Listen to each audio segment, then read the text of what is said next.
All right, I'm back. It's Bill again. We're here. We're going to talk about 5 more things that you can do to become a lot more successful. And this is mostly going to be about solving problems before they happen. This is such a huge thing because once you get in damage control mode, everything's more difficult. So if you can be an expert at damage control, then you spend less time in that mode. All right. And quick shout out. Thank you to Sterling for all your great comments yesterday. That really pushed a lot of good commentary. So, um, I want comments. Definitely. People comment, you can even like take notes in the comments. That's a great idea for you to do. And then also let me know where in the world you are watching, country, city, state, that kind of information. Anyway, so let's get right into it. The most important thing that you can do is be responsive. And we're going to talk about different ways that happens. And I would say now over 1,000 times in my career, I have gotten a client because that client called 3 or 5 different pros, but I was the first one to call them back. And I understand, sometimes there's this feeling of, if I get back to them too quickly, it makes me look desperate or something. But yeah, don't worry about that. This creates a really important beginning of trust with that client. So they know that you will respond to them. Put yourself on the other end of that. I mean, don't you hate it when you're trying to get an answer to a question and the person is not getting back to you, and then you have other decisions that are hinging on that, and you're waiting? How frustrating is that?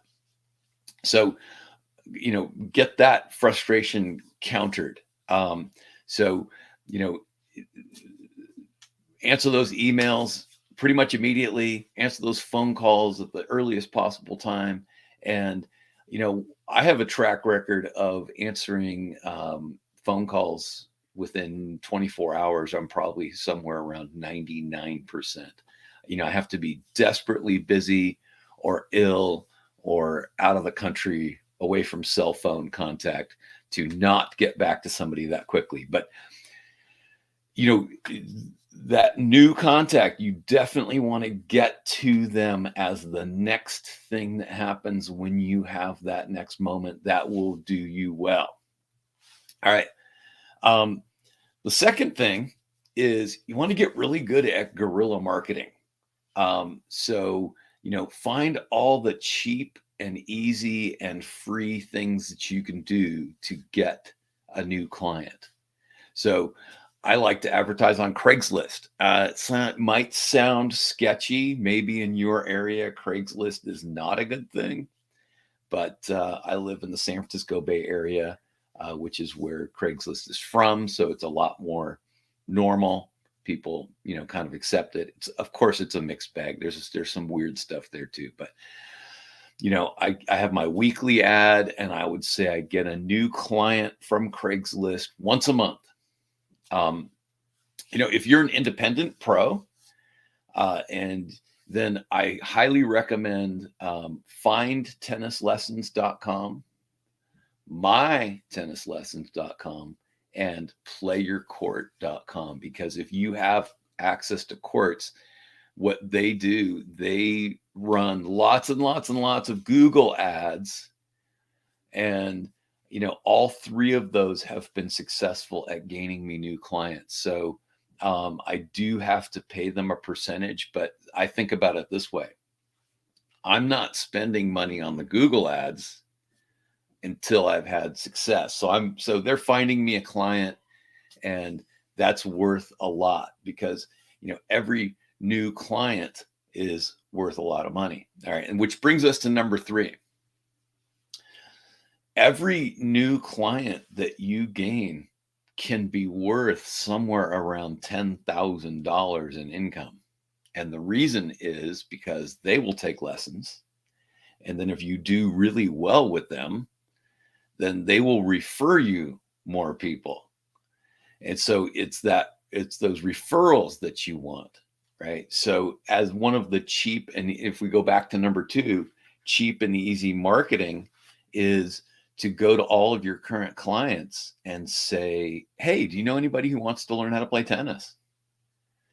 And it's funny because sometimes we just don't ask that question. And so it's something that's been in the back of their mind, but they didn't know that it's okay.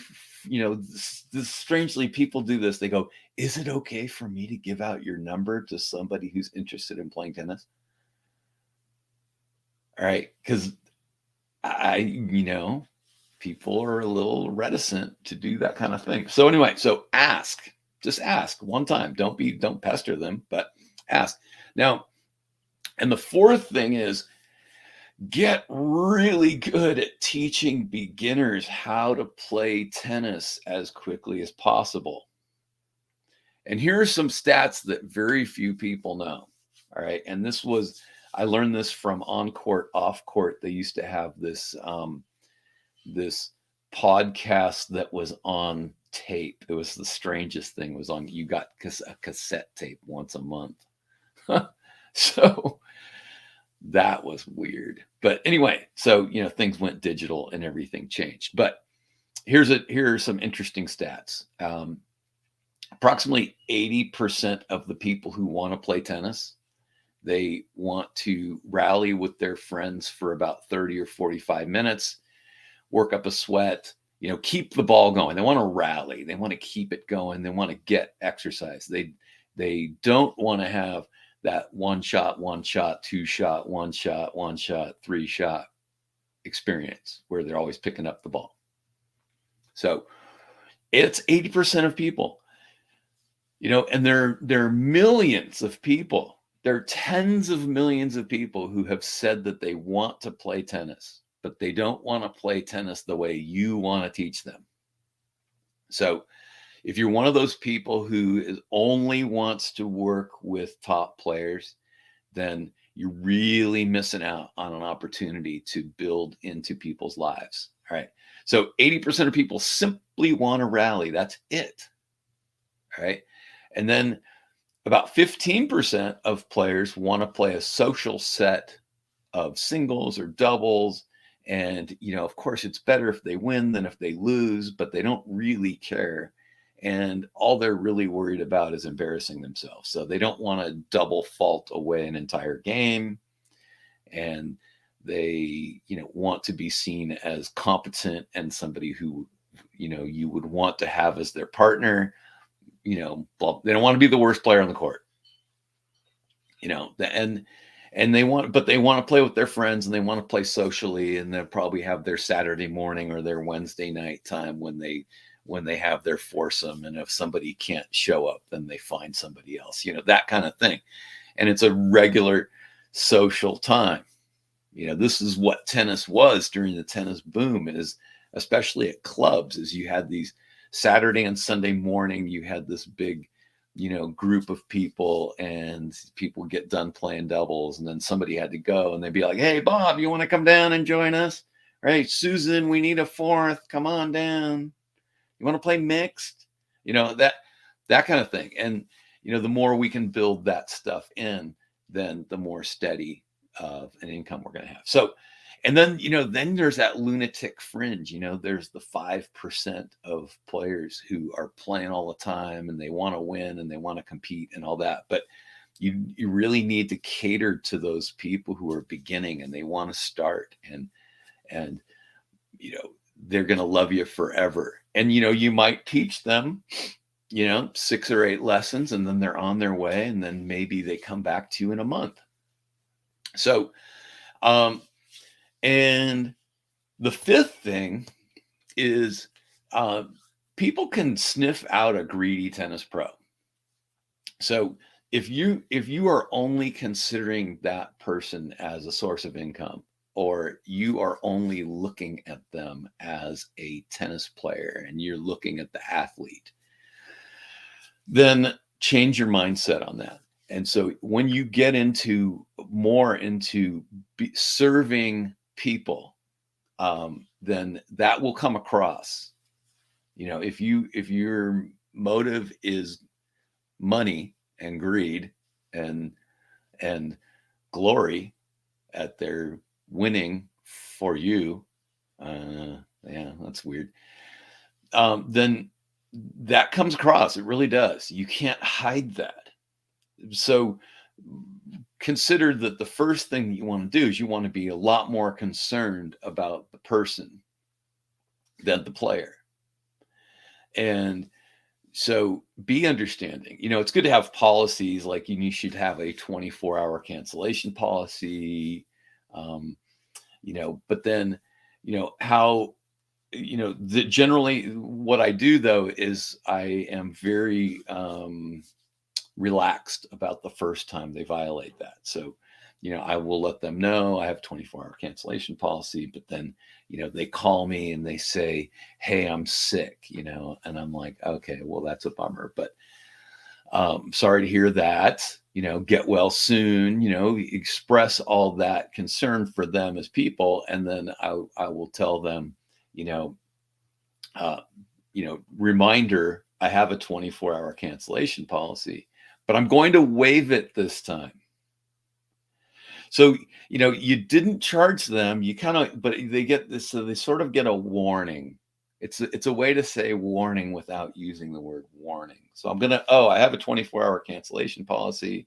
You really owe me for the lesson, but I'm going to waive it this time. And then they're like, so they're relieved. And then they see Bill as being a nice guy, but then they also know that if they cancel at the last minute again, then they're going to be on the hook. The other thing that happens when you do that is you discover who are the people who really value your time. Because there will be people who, even though you said you're waiving the fee, will pay you anyway. And then you know that you have really, truly a very honorable client.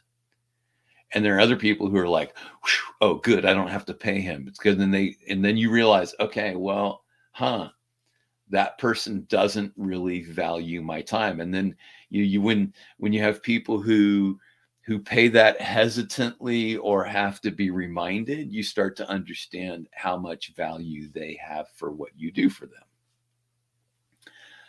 So it kind of throws up a little bit of a red flag. So you start to understand your client there a little bit better. All right. So those are some things that are going to help you to do better. So with the guerrilla marketing, one thing that I've done with guerrilla marketing is, especially if I'm brand new in a new town, is I will go print 1,000 flyers and I'll put them up at pizza parlors, sandwich shops, places where people get their hair or their nails done. You want to put them up in a window of every place where people spend their disposable income. And then also, if they'll let you leave like a stack on the magazine thing, then, and always have your picture on there. And maybe you're squeamish about that, but I learned this quite a long time ago from a guy named Steve Striffler, who's a great pro in Salinas, California, that somebody has to be the face of the program. So you need a face on there. Now, it could be you. It could be pictures of your students, but ideally you're going to have a picture of you, you're going to have a picture of your students, and you'll have a picture of you and your students interacting and everybody smiling and happy. Also, you might want to hire a videographer. This is not going to be cheap. And I'm going to put a link to my ad that I had done. But this was a former student who does videography for the Pac-12 network. And he wanted to boost up his portfolio. So maybe you can find a young videographer who wants to build up their portfolio and do an ad for you. And when you see this, it's going to blow your mind, especially when you see that he edited this really amazing lesson where all the kids were going completely crazy. And he made it look like everything was awesome. So anyway, all right. So thanks for watching. go ahead and punch like and subscribe if you're on YouTube, and we'll see you in the next one. So, coming up on another day, I'm going to give you 5 more things that you can do to become wildly successful in the teaching of tennis. But answer that phone, get back to those people right away, work things out, under promise and over deliver.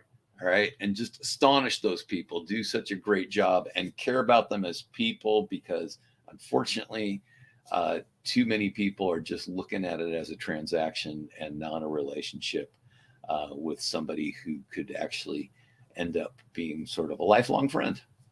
Things happen like that. All right. Thanks for watching.